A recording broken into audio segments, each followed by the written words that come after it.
I was born and raised in Pagosa Springs, Colorado. My parents had a large influence on me growing up, as well as my siblings, because we were raised in a strict environment, and I believe that's something that's being lost. I took up wrestling. I was probably 3 or 4 years old. I was influenced by my dad, my father. He was one of the first wrestlers out of the town of Pagosa Springs, and he started all of us kids in it.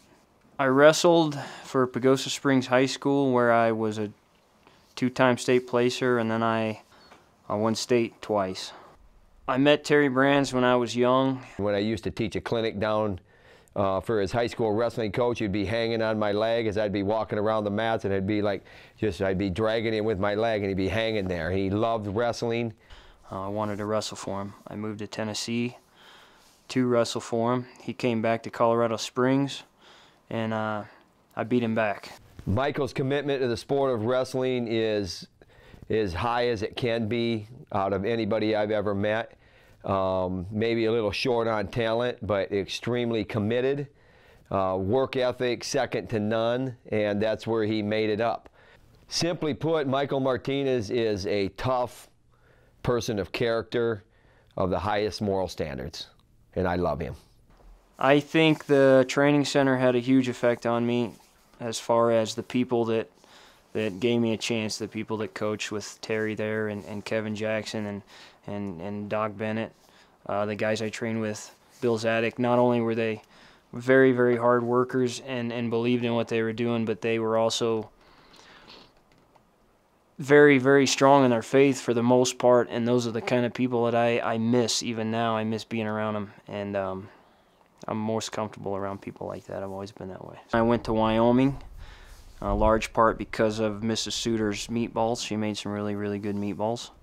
And they were also the only program that did not take me out and take me to a party. I was taking my Olympic red shirt year in Colorado Springs. When I went back to Wyoming, Mark Branch was the head coach. Michael was one of our first conference champions, was a 3-time conference champion for us, 4-time NCAA qualifier.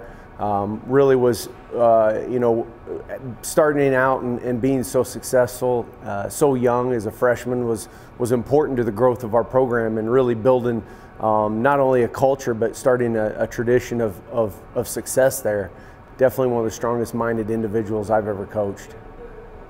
In my accident, I think it was 1 or 2 a.m. in the morning, and I had gotten kind of cold. I got up, thought I'd light the burner and go use the bathroom, and I should have went to use the bathroom first.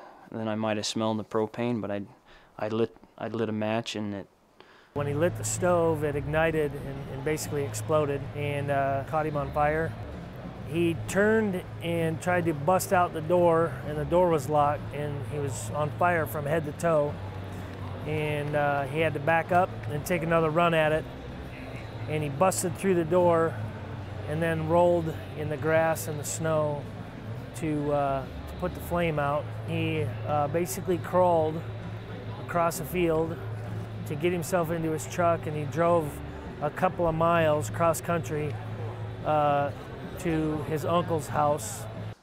I was airlifted in a helicopter to Albuquerque Fire Unit, where they took good care of me. The doctor said it was about 80% of my body had been burned. The fire unit, the trauma unit, would tell you that in burn cases, you add a person's age to the percentage of surface area that's been burned, and if that adds to be more than 100, that's your chances of survival. So if it's 92, it means you have an 8% chance of survival. So he had 80 something percent second, third degree burns. He was 27 years old at the time, so that's 107. So he had a negative 7% chance of, really he should not have survived. Everything was burned. My face was burned as well. You can't tell nearly as much. My hands, they did skin grafts on my hands, took it from my hips where I hadn't been burned. They tell you that if you don't stretch it, you won't be able to move, so if I hadn't stretched my fingers, they'd kind of be stuck in the same spot.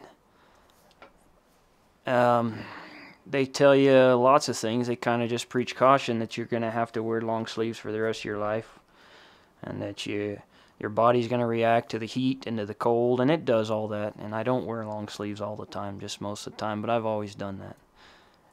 I was in the hospital for about a month, and they had released me, and I would say a month later I was already jogging to some extent, very little, probably 100 feet maybe, without feeling sick. And so after the second, third month, I was starting to feel quite a bit better. A year later, I felt a lot better, other than the nerves reacting to things. It was pretty good recovery, I think. Sometimes when rough times happen in your life, that's when you're strongest in your faith, I think. And I was pretty strong in my faith, and it helped me take a big leap in that sense. Be considered one that's part of a group of very courageous people that have been inducted before me, and those that are going to be inducted, and some that may never be inducted, that are full of courage. I'm honored and grateful.